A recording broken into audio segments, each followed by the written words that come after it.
Salut tout le monde, on est parti pour une deuxième vidéo, la suite du premier tuto. Donc aujourd'hui, qu'est-ce qu'on va faire? On va simplement apprendre à configurer Fluent pour des flux compressibles ou incompressibles en comportement laminaire ou turbulent. Donc déjà, avant toute chose, il va falloir se poser une question. Il va falloir calculer son nombre de Reynolds, calculer son nombre de Mach, et se dire si notre écoulement il va être laminaire, il va être turbulent, est-ce que ça va être compressible ou incompressible. La méthode que je vais vous illustrer dans cette vidéo est un patchwork, la façon dont que j'utilise le logiciel. Vous allez voir si vous vous renseignez sur d'autres vidéos YouTube, sur différents sites, sur des forums, que tout le monde n'a pas les mêmes méthodes. Ça ne veut pas dire qu'elles sont fausses. Ça veut dire qu'en fait, il y a différents modèles de calcul et tout le monde n'est pas d'accord, certains ont ses préférences, certains sont plus optimisés dans certains cas, il est vrai, mais moi j'utiliserai un certain type de méthode et je m'y tiendrai pour cet exemple. Du coup, on commence par avoir préparé sa géométrie sans mèche, puis après, on n'oublie pas, on va chercher Fluent, Filfo Fluent et on va le poser sur Mesh. Voilà, vous voyez que ça en fait un deuxième et vous vous retrouvez avec le même élément que moi j'ai. Et là, on va ouvrir Setup. Donc, on met double précision, c'est importante, et on met le nombre de processeurs. Alors moi, j'en ai 8.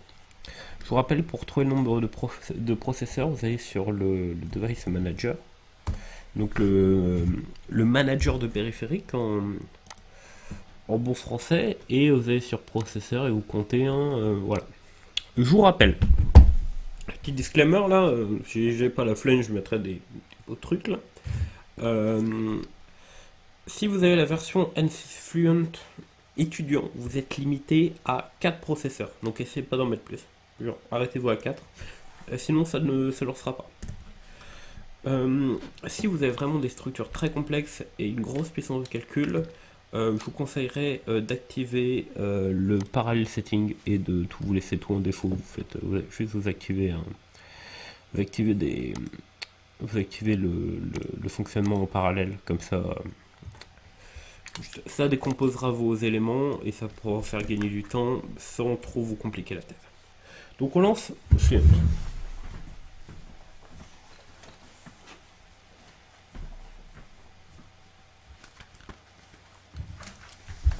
Alors, Fluent prend du temps à démarrer, alors pas de stress, hein.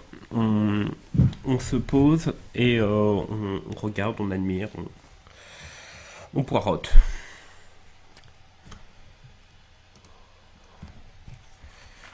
Voilà, voilà.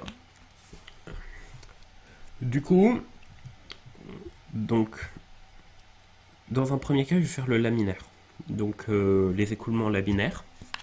Je vais vous montrer comment on fait, c'est assez simple.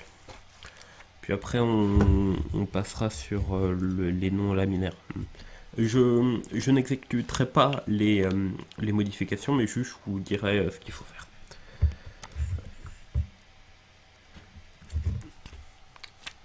Alors, on ferme tous les petits pop-up.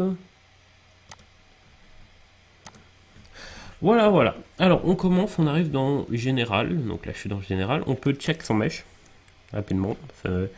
Ça nous met ou non s'il y a besoin qu'on a une erreur. Mais là, vous voyez que on peut même checker la qualité si vous voulez. Voilà. Donc là, ça me dit que mon maximum aspect ratio, il est pas mal. Voilà, donc on va commencer donc sur ce menu. Ce qui nous intéresse, c'est le type de solver, le time et la vélocité formulation. Alors, de base, on aura tendance à le mettre en absolute parce que c'est plus simple. Genre, comme ça, vous n'avez pas à vous faire chier avec les signes. Ça s'oriente de façon logique. Ok, pour le solver, donc vous avez pressure base qui est quand c'est incompressible et density basse quand c'est compressible. Donc comment, et là on a steady, donc on a steady c'est non transitoire, et donc c'est permanent, et transient c'est transitoire. Voilà, donc pareil. Et là vous pouvez activer la gravité si votre fluide est soumis à la gravité, du genre de l'eau, un gaz quelconque, et vous pouvez aussi orienter l'axe de la gravité. Maintenant on va rentrer dans les modèles. Alors les modèles, si votre écoulement est laminaire, donc vous avez calculé votre nombre de Reynolds avec la petite formule du masse volumique fois vitesse de l'écoulement fois longueur caractéristique sur la viscosité du liquide, vous mettez laminaire, pas dur, pas compliqué, ok, et on passe à la suite.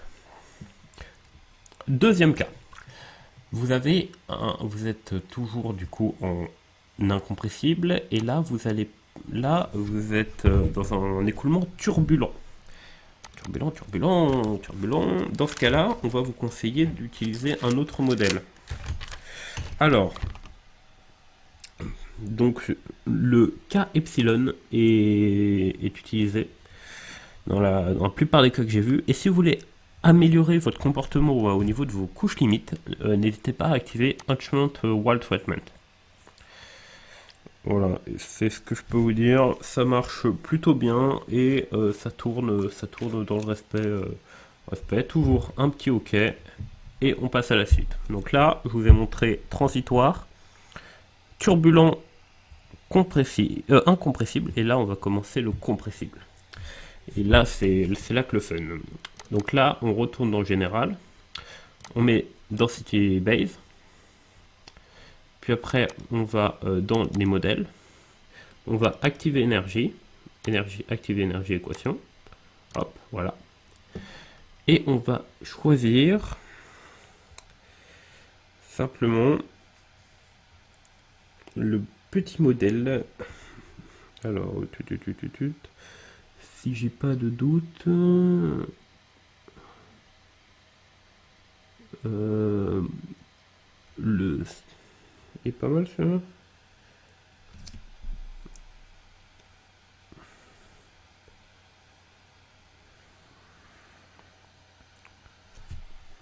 Attendez, j'ai un petit doute.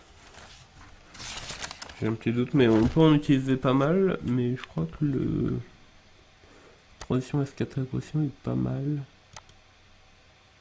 Attends, je coupe.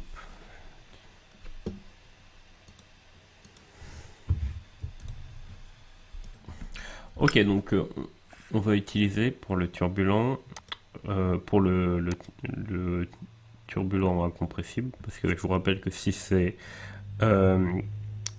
compressible mais laminaire, on reste en laminaire. C'est turbulent et compressible, on vous conseille le Sparta-Almas. Sparlar Amara, une équation. Voilà. Donc en Stern Velocity Base, puis après c'est bon, on peut valider. Donc là on en rappelle, on a activé énergie et la viscosité. Étape suivante, le fluide, qui est pour moi l'air, et mon solide qui est le solide, donc c'est le solide en contact. Donc là, en gros, c'est celui qui compose les murs.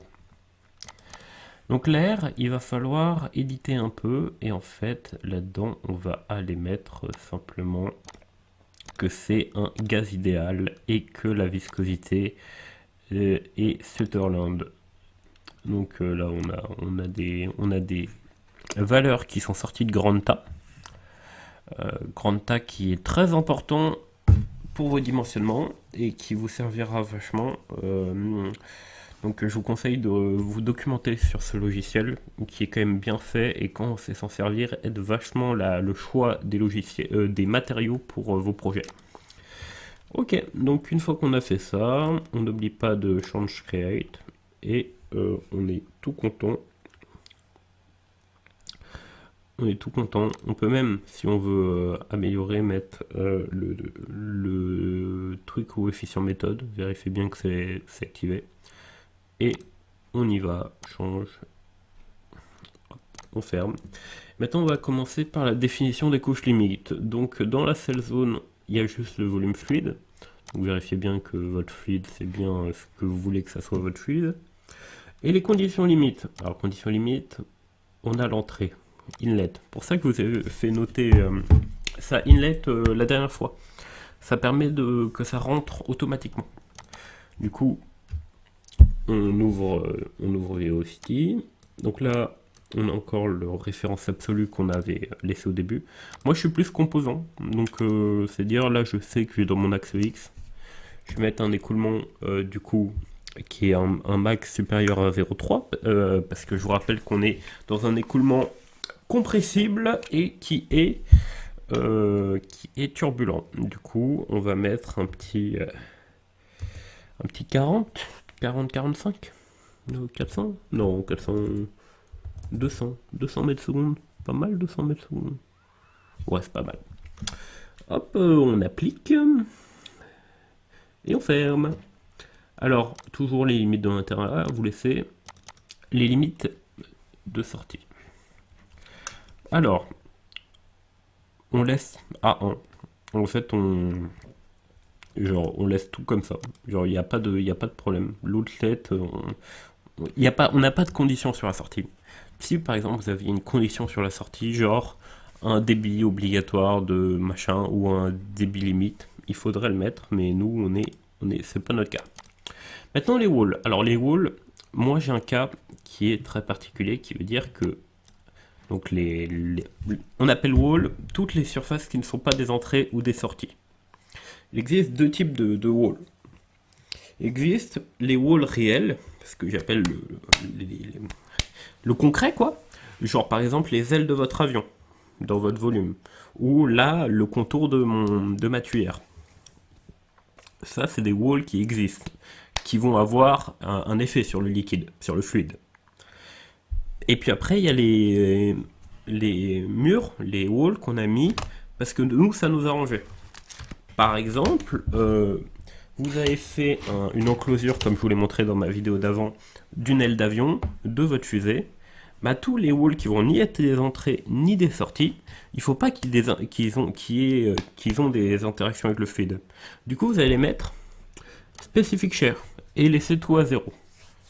En gros, ça veut dire qu'il n'y aura pas d'accrochage, il n'y aura pas de viscosité. Donc en fait, le mur n'existera pas, n'aura pas de... sera pas solide en fait. Donc ça sera du vide. Mais c'est pas notre cas, du coup nous on reste en no slip. Hein. Voilà.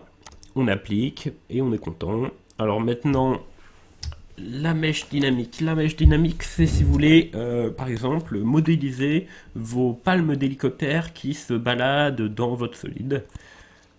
Si vraiment il y a de la demande pour ça, je ferai un tuto. Ou si par exemple vous voulez modéliser, je sais pas, qu'est-ce qui expliquerait. Ouais, moi je vois l'hélicoptère. Je vois. Qu'est-ce qu'ils utilisent là? Les turbines. Bon, il y a plein de trucs. Ok. Alors, après, on va laisser ça de côté pour l'instant et on va aller dans méthode. Alors, méthode, il y a la formulation implicite et explicite. Du coup, là, on a tendance à mettre en fait. On a tendance à mettre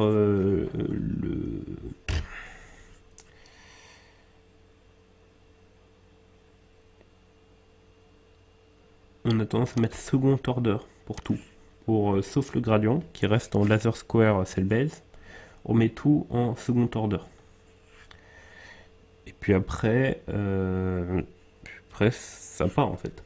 On va dans solving, contrôle.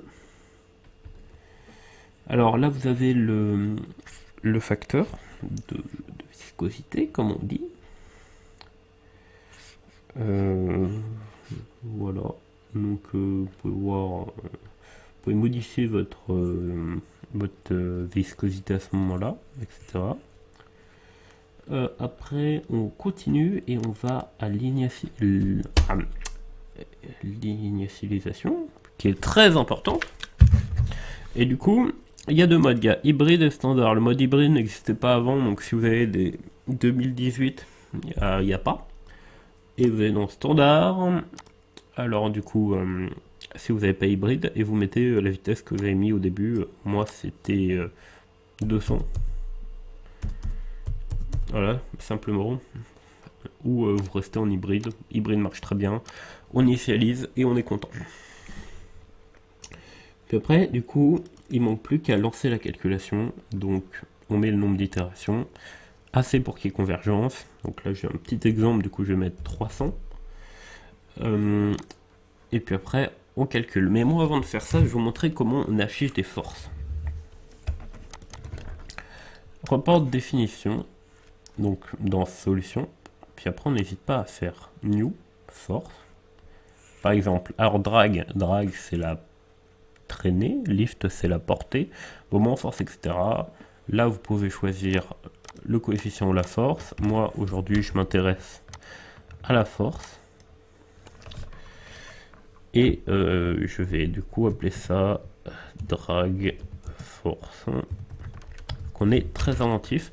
On doit sélectionner l'élément sur lequel on va chercher la force. Donc, par exemple, si c'était votre aile, vous sélectionnez votre aile. Si c'était votre fusée, vous sélectionnez la fusée. Et là, moi, je vais sélectionner les murs. Qu'est-ce qui peut être aussi intéressant à prendre je pense la force du wall en X peut être intéressant. Genre la perte de charge, en fait. Plutôt la force que émet le liquide sur la tuère. Et du coup, pour les activer, n'oubliez pas de faire ça, il faut cliquer là. Vous voyez que ça passe à 1 et là ça passe à 2. Puis après, une fois que c'est bien marqué là, on ferme et on est content. Et ça marche bien. Et là, il n'y a plus qu'à lancer la calculation. Comme des beaux gosses, on appuie sur Calculate et normalement, vous allez voir qu'un magnifique menu va s'afficher. Et ça va calculer et normalement converger. Alors là, je crois que j'ai des à-coups de petits fluides là qui doivent se tamponner un peu. Converger vers un résultat. Donc quand je parle de convergence, je parle pas de tout arrive au même endroit. Je parle de tout tend vers un même endroit sans ondulation. Genre là par exemple, vous voyez que avant l'itération 50, donc 50 on a eu un nouveau pic, à l'itération 100 on avait des petites oscillations qui sont calmées, donc là en soi on a une convergence d'après moi. Du coup c'est à dire que le maillage est bon.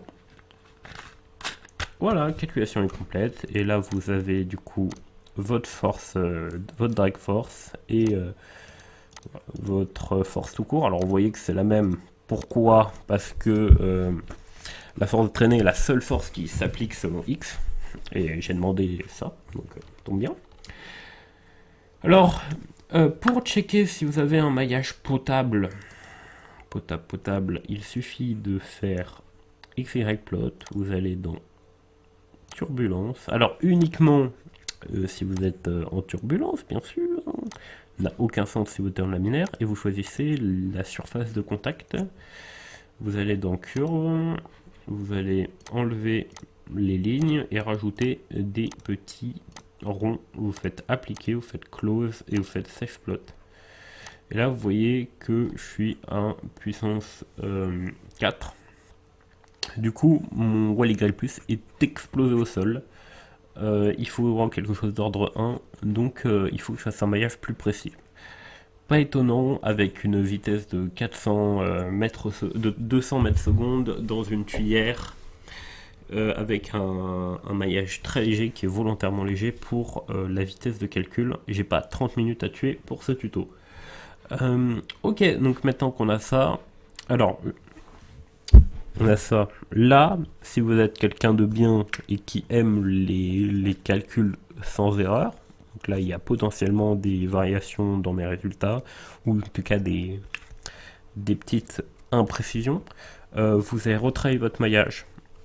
Juste à avoir un OLY plus d'ordre 1. Alors comment on fait ça? Comment on retravaille son... Comment on retravaille son... comment on retravaille son maillage?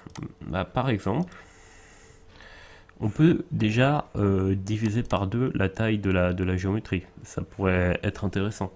Donc, comme je vous l'ai montré dans ma vidéo précédente, on coupe en deux, on coupe en deux le solide. Genre un petit split là. Tout le five split. Hop, on choisit le plan XY ou on choisit un plan et voilà, c'est parti. On est content. Mais on va pas faire ça dans cette vidéo. Je vous en ferai un spécial pour améliorer son meshing, une vidéo complète où vraiment on tryhardera les meshing juste à vous montrer que c'est faisable sans aucune erreur. Et là, nous, on va dans solution.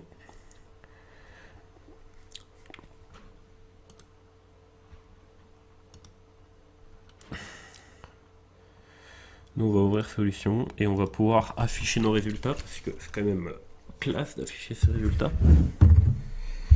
Donc, hop.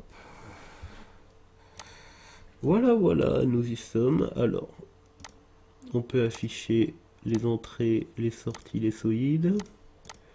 Moi, ce que j'aime bien faire pour les objets comme ça, même pour tous les objets, c'est importer un plan. Alors, comment on importe un plan? On fait insert, location, plane 1, voilà, on a créé un plan. Donc, dans ce logiciel, on crée les objets avant de les définir. Un concept particulier, mais tout à fait acceptable. Et donc là, il faut que je trouve mon plan quelque part, qui doit se cacher, voilà, qui est là, détail plane. Et je vais dire que je veux un plan en XY, parce que je regarde XY, ça me plaît. J'affiche mon plan, hop, il est là, il est tout content, il est bien fait. Ok, deuxième étape, maintenant, ce qu'on veut, c'est avoir des belles couleurs. Donc on va insérer un contour, Sur le domaine, all domain, qui va être localisé sur le plan que j'ai fait, le beau plan que j'ai. Il faut que je désactive ça pour que ça soit beau. En vélocité, on va faire en pression après, et on pourra même le faire en densité si vous voulez. En vélocité, sur un range local, ça permet d'avoir des meilleures couleurs. Et je vais vous montrer à quoi sert un numéro de couleurs, nombre de contours. Donc là, vous voyez, j'ai 11 couleurs. Donc c'est pas beau, j'ai 11 couleurs. Mais si j'en rajoute, si maintenant j'ai 200 couleurs, donc 200 variations de couleurs, ah, c'est un peu mieux, tu vois. Et si j'en ai 400, c'est encore mieux. Mais ce qui est encore mieux, c'est pas avoir des reflets dégueulasses de ces morts comme ça aussi, c'est avoir des trucs beaux. Du coup, on va dans Render, on enlève Lighting, et on enlève Show, et on fait Apply. Et là, c'est beau, là c'est magnifique. Voilà, donc on a un beau contour, donc avec une velocity très forte ici, et vous voyez que ça ralentit violemment dans ce goulot d'étranglement. Mais comment ça ralentit? Maintenant, on va dessiner les lignes de courant. On va désactiver ça pour des raisons de... On y verra mieux. Alors, 3D Streamline, sur le domaine, on va faire All Domain, qui commence à l'entrée, logiquement, et qui finit...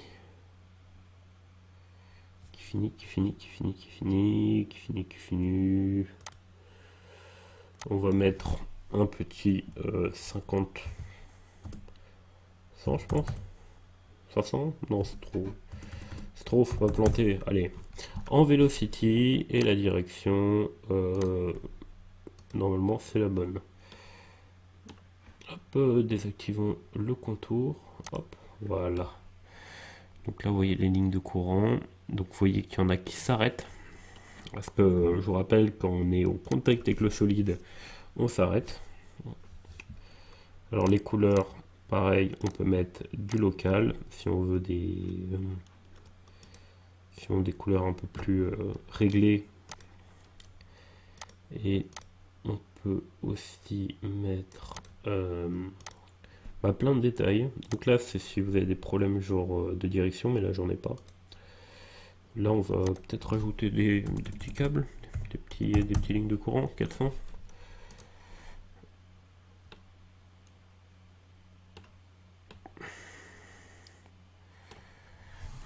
Donc là, on a bien nos lignes de courant, on a bien en même temps notre vue. Quand on met les deux en même temps, c'est pas très beau.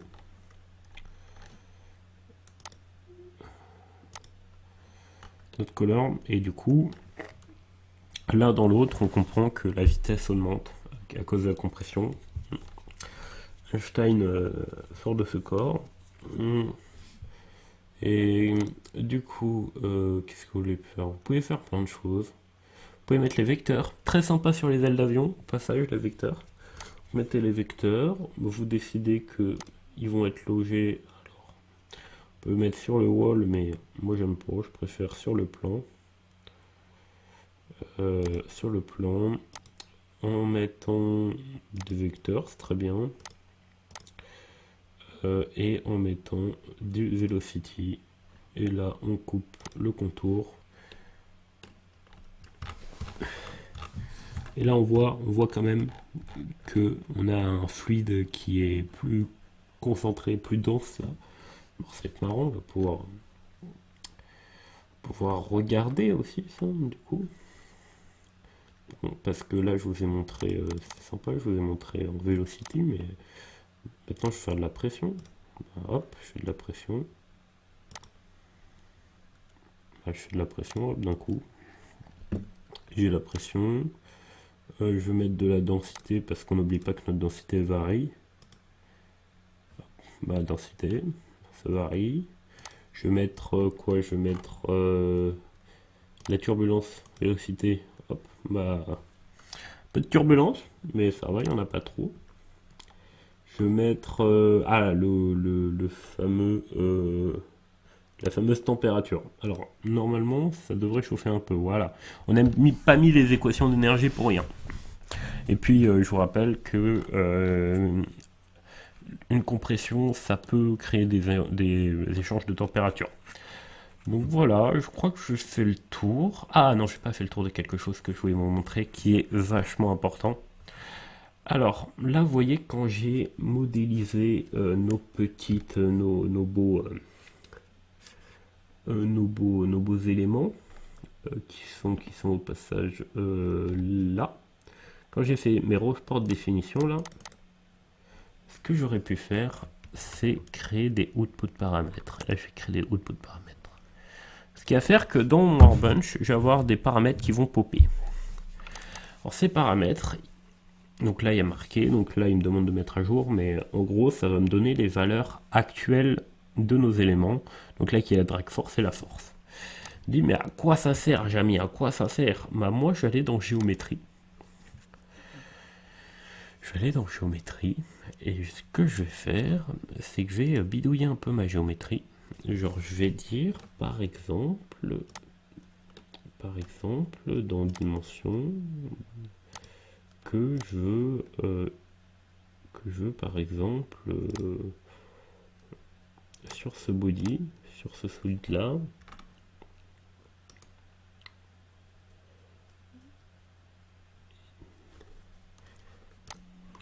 tu peux mettre des paramètres. Donc le seul désavantage de Design Modeler, c'est que tu peux pas rajouter des paramètres a posteriori après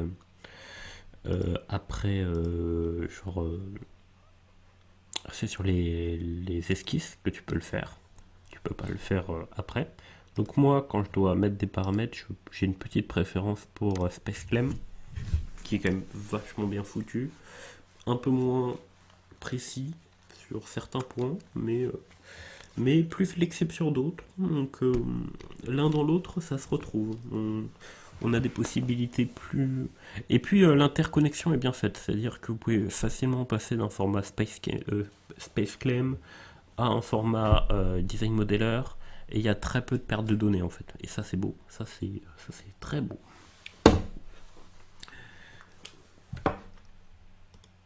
coup, là, c'est parti. Ça se lance et je vais vous montrer qu'en fait, je vais pouvoir mettre en input un paramètre. Et ça va être beau. Ça, c'est... Par exemple, vous voulez dimensionner un aileron et vous voulez la surface de votre aileron pour calculer une certaine force. Bah, vous allez pouvoir mettre en paramètre. Donc, je cache mon solide intérieur là. Et ce que je vais faire simplement, c'est que je vais dire, par exemple, cet élément là. Cet élément là, peut-être qu'il devrait être un peu plus petit. Donc je vais sectionner ça, sectionner ça, sectionner ça. Et en design, faire put et cliquer.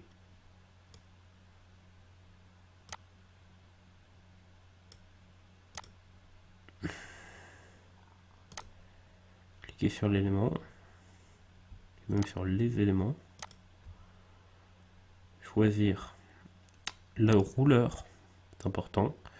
Aller à peu près au point 0 là. Et en fait, il y a un moment, il y a un petit P qui va s'afficher, vous l'avez vu. Vous l'avez vu comme moi. Il y a un P qui s'affiche. Alors, comment... Voilà.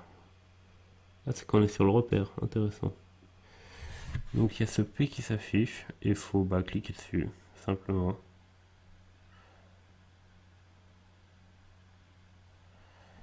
Alors, j'ai toujours pas trouvé de méthode... Qu'est-ce qu'il faut rentrer pour que le P s'affiche, il puisse être modifié facilement. J'ai essayé CTRL, j'ai essayé SHIFT. Oui. Non, c'est pas P. Oh, je sens que ça me saoulait. Ah, voilà.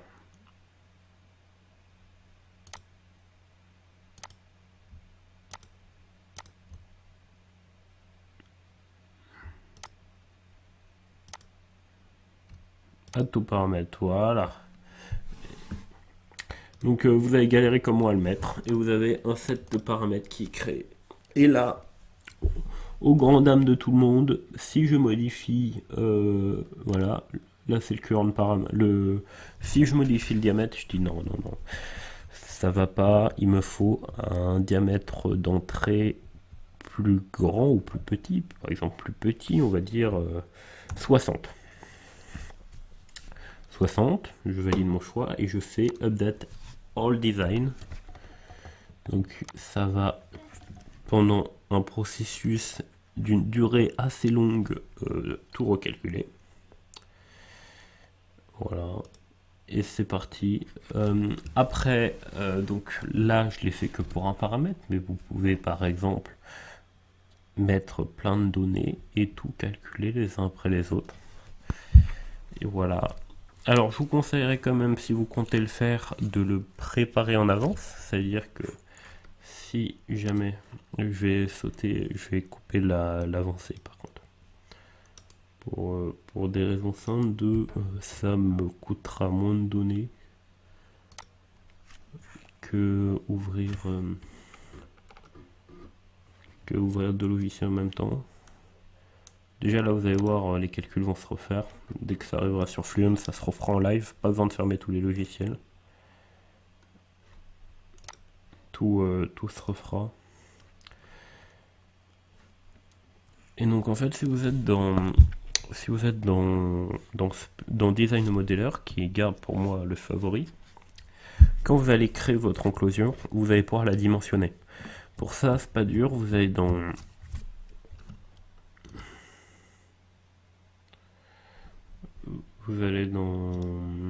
Design Modeler. Hop, donc comment on va dans Design Modeler? Design Modeler.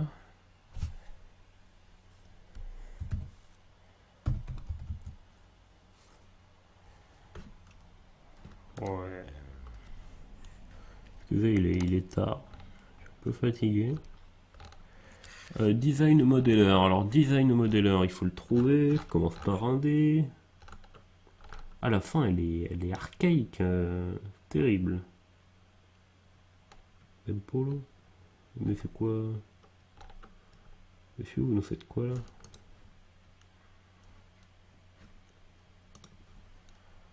Attends, tu sais quoi? J'ai tout fermé.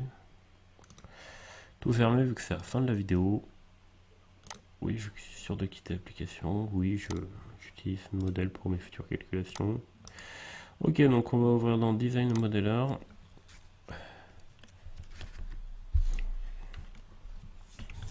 Donc ouais, vous pouvez utiliser paramètre 7 pour paramétrer. Et pour faire ça bien, par exemple, on va dans Sketch. On va dans Sketch. Ah oui. Il faut que je génère avant.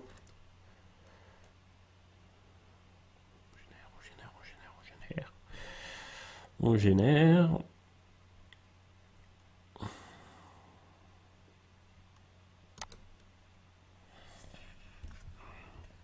Vas-y, tu peux le faire.